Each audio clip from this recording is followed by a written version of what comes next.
ቅዱስ መጽሐፍ በጥቂት ኃይለ ቃላት ብዙ ምግቦችን ጠቅሎ የያዘ ነው። ከሰባቱ ኃጢአቶች አንዱ ውለታ መርሳት ነው። ልቅሶም እኮ በጥበብ ነው የሚደረገው። ጥበብ የሌለው ሰው ልቅሶ ያውቅ። ለክፉ ሰው ጥበብ ከሌለው መቆየቱ ፍዳ ያስጨምርበታል እንጂ ጥቅም የለው። በአምላኬ በእግዚአብሔር ኃይል ቸርነት ቅጥሩን ዘልየው እሄዳለሁ። ይህንን ዓለም ራሱን ድሃ አድርጎ በጥበቡ የፈወሰ ያዳነ መድኃኔ ዓለም ኢየሱስ ክርስቶስ ነው። እግዚአብሔር ማደሪያ አጥቶ ከኛ እስኪለይ ድረስ እንበድላለን። ማደሪያ እስኪያጣ ድረስ። ወይ ተዘከሮ ሰብ ህውረ ለውእቱ ብሲ፣ ያንን ሰው ማንም አላሰበውም በሚል ርዕስ እንማማራለን። ምን አድርጎ ውለታው የተረሳበት ሰው ነው? ምን አይነት ሰው ነው? እንዲህ ሰው የተባለው ሰውዬ ማን ነው የሚለውን ታሪኩ መጽሐፍ ቅዱስ እንደ እናት ማዕድ ነው። የእንጀራ እናት ታውቃላችሁ አይደል? የሆናችሁ አትቀየሙም። የእንጀራ እናት ጠባይ ከሌላችሁ የእንጀራ እናት መሆናችሁ አያስወቅሳችሁም። እና የእንጀራ እናት ስትሰጥ ለልጁ የሰጠችውን መጠን ባሏ እንዲያውቅላት አስጥታ ነው የምትሰጠው፣ ገልጣ ማለት ነው። እናት የሆነች እንደሆነ ግን በትንሽ እንጀራ ብዙ ነገር ጠቅልላ ትሰጠዋለች። ቅዱስ መጽሐፍ በጥቂት ኃይለ ቃላት ብዙ ምግቦችን ጠቅሎ የያዘ ነው። እንዲህ ተብሎ የተነገረለት ሰው ታሪኩ ከ4 መስመር የማይበልጥ ሰው ነው፣ ግን የተረሳ ማለት ነው። በቅዱስ መጽሐፍ እንደተመዘገበልን እንደተጻፈልን ሰው ከሚሰራቸው ታላላቅ ኃጢአቶች አንዱ ውለታ መርሳት ነው። ውለታ መርሳት በጣም ከባድ ኃጢአት ነው። በራእየ ዮሐንስ 7ቱ አርእስተ ኃጣውእ ወይ ደግሞ 7ቱ የዘንዶው ቀንድ ተብለው የተነገሩለት የዘንዶው 7 ቀንድ አለው የተባሉት እነዚህ ቀንዶቹ 7 ኃጢአት ናቸው። ከ7ቱ ኃጢአቶች አንዱ ውለታ መርሳት ነው። ውለታ መርሳት በሕይወታችን ውስጥ ብዙ ውለታ የዋሉልን ሰዎች አሉ። የሚጽፍም በጥበብ ነው፣ የሚናገር በጥበብ ነው፣ የሚበላም በጥበብ ነው፣ የሚጠጣም በጥበብ፣ ሁሉም በጥበብ ነው፣ የሚኖር በጥበብ ነው። ስለዚህ ይሄንን ከሰማይ በታች ትልቅ ነገር ምንድን ነው ጋር ጥበብ ነው። ደስታም ጥበብ እኮ ያስፈልገዋል።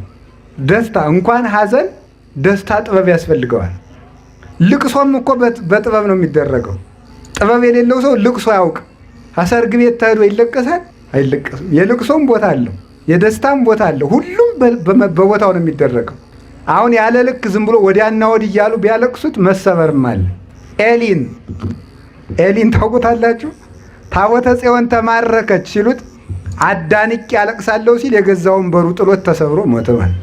አዳንቆ ማለቀስም ችግር ነው። እዚህ ዳጋ እስጢፋኖስ አጽማቸው ያሉ ነገስታት አሉ ከገዳሙ።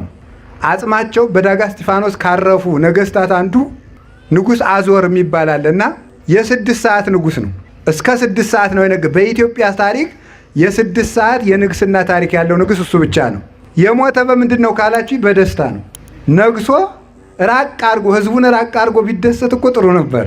ሰው ሁሉ እንኳን ደስ ያለ እያለ መጥቶ ሲሰፍርበት ትንፋሽ አጥሮት ሞተ።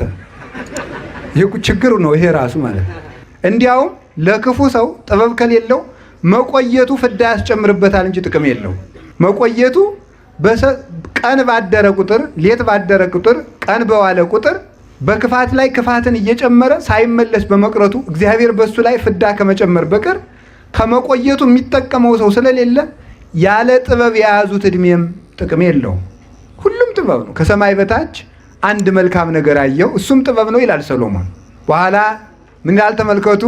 አባይ ይእቲ በሃቤ ንስቲት ሀገር ወለይ ነብሩ ውስቴታ ህዳጣን፣ አንዲት ሀገር አየሁ፣ ያቺ ሀገር ታናሽ ከተማ ናት ይላል። ታናሽ ከተማ አየሁ፣ በመጠን ያነሰች ከተማ። ያቺ ሀገር ግን በእኔ ዘንድ ታላቅ ናት ይላል። ወደ ላይ ለጥበብ ቢቀጥሉለት ደግሞ ጥበብ በእኔ ዘንድ ታላቅ ናት።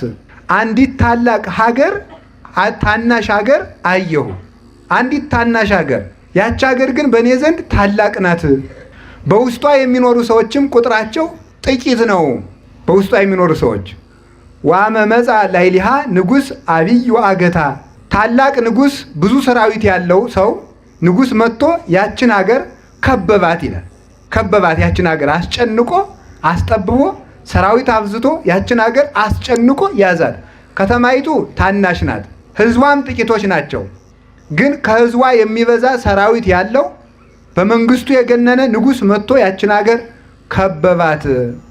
ወየሐንጽ ላዕሌሃ ጥቅመ አብየ ያ ንጉሥም በእሷ ላይ ቅጥር ቀጠረባት፣ ታላቅ ሕንፃን አነጸ ማለት ብዝሃ ሰራዊት አበዛባት፣ ኃያላኑን አሰለፈባት ይላል። ምን ይደረጋል? አሁን የሐሙሲት ሕዝባው ስንት ይሆናል? ስንት ይሆናል? እስኪ ቁጥሩን ገምቱ። አሉ ከንቲባው 30,000 ከንቲባው ነዎት? ምክትል ነው? ነዋሪ?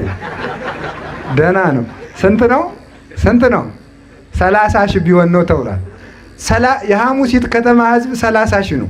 30 ሚሊዮን ወይም 300,000 ሰራዊት መጥቶ ሐሙሲትን ቢከባት ምን ታደርጋላችሁ? ያው መሯሯጥ ነው አይደለም? አሁን በቀን የፎከረ በስልክ የፎከረ በኢንተርኔት የፎከረ ጊዜ የጭንቅ ቀን አይገኝም። ስልኩን አጠፋፍቶ አይግባኙን ነው አይደለም? እንደዚያ ነው የሚያደርግ እኮ ሰው ማለት ነው። የአፍ ጀግና ነው ብዙ ሰው አይተነዋል። ብዙውን ሰው እኮ ይፎክርና ኋላ እልም አይድረስ እኮ ነው። እናት ኃጢአት ነው የሚመስል ክፉ ሰው እግዚአብሔር ብዋጋ ጉልበቴ ነው ጋሻዬ ነው ብሮጥ መሸሸጊያ ነው። በአምላኬ የተአደው አለ አረፍት ይላል ቅዱስ ዳዊት። በአምላኬ በእግዚአብሔር ኃይል ቸርነት ቅጥሩን ዘልየው እሄዳለሁ ብሎ ይናገራል። የማይቻል ነገር ነው። አሁን አንድ ሰው በአምላኬ የተአደው አለ አረፍት። አሁን ግድግዳና ጣራ ዘሎ ማለፍ ለሰው ልጅ አይቻልም። እግዚአብሔር ካለ ይቻላል።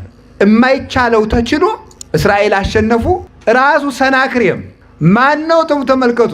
በመኑ ተወኪለከ አለው ከኒ እያለ ሕዝቅያስ በማን ተመክተህ ነው እንዲህ የምታደርግ?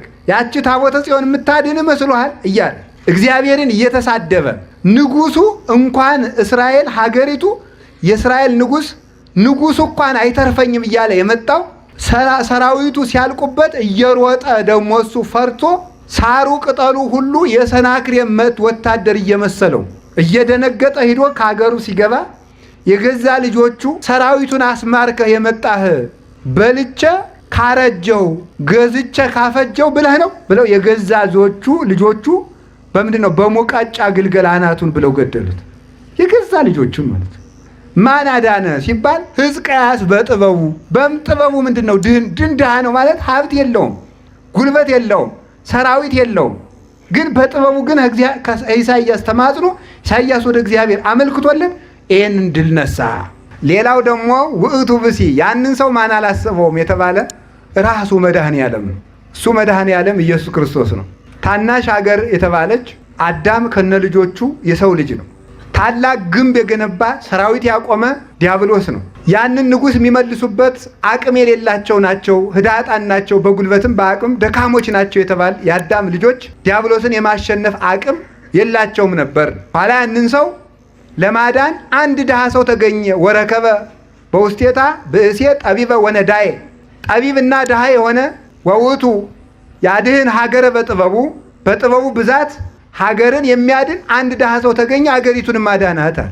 ያ ድሃ የተባለ ክርስቶስ ነው። እንዘባይል ውእቱ እምኩሉ አንደ ርሶ እምኩሉ ከመትበአሉ አንትሙ በንዴተ ዚአሁ በእርሱ ባለጸግነት ድህነት እናንተ ባለጸጎች ተሆኑ ዘንድ ከሁሉ ባለጸጋ ሲሆን ራሱን ድሃ አደረገ ተብሎ የተነገረለት ወነስአ አርአያ ገብር ተብሎ የተነገረለት የተገዥ የባሪያን መልክ ይዞ የመጣ ኃያል ሲሆን ድኩም ምሉ ሲሆን ውሱን ሁኖ የመጣ እሱ ስፉህ ሲሆን ተወስኖ ረቂቅ ሲሆን ገዝፎ የመጣ ኃያል አምላክ ስለኛ በፈቃዱ እየተራበ በፈቃዱ አንድ ልብስ ለብሶ በፈቃዱ በዚህ ዓለም ተመላልሶ ደክሞ ወጥቶ ወርዶ ዓለምን የታደገ ራሱ ኢየሱስ ክርስቶስ ነው። የእንጨት ደም አፍሰን የጠፋነውን የእሱን ደም አፍሶ ያዳነን የታደገን፣ በልተን የጠፋነውን አብልቶ ያዳነን፣ በልተን የተራቆትነውን ስጋውን አብልቶ የብርሃን ልብስ ያለበሰን እርሱ ርስት ያወረሰን፣ ተሰዶ ርስት የሰጠን፣ ደክሞ ኃይል የሰጠን፣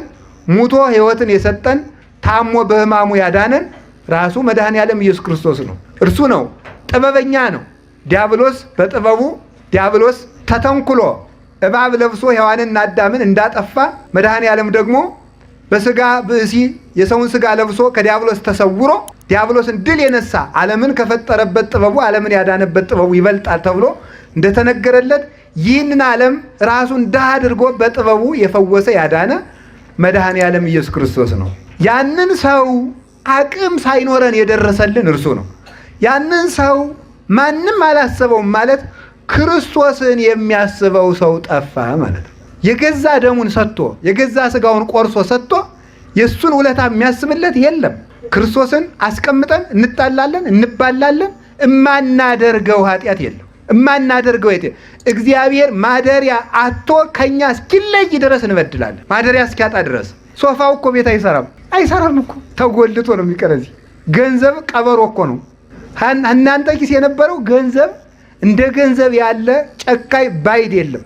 ሰውየውን ገለው ሲወስዱት እስኪተውት ማይል ሐሞቀ ኪስ እየሄደ የሚጎለት ማለት ነው። ገንዘብ እኮ ነው ይሄ ማለት ነው። መገደያ መጥፊያ እኮ ነው ማለት ነው። ያወቀበት ደግሞ ይድንበታል፣ ይጸድቅበታል። ይሄንን ነው ያንን ድሃ ያሰበው የለም የተባለ የክርስቶስን ቤተክርስቲያን የሚያስባት የለም። መሮጥ መሮጥ መሮጥ መሮጥ መሮጥ መሮጥ ሲደክም ተመልሰህ ስትመጣ እግዚአብሔርን የምታገኘው አይምሰልህ።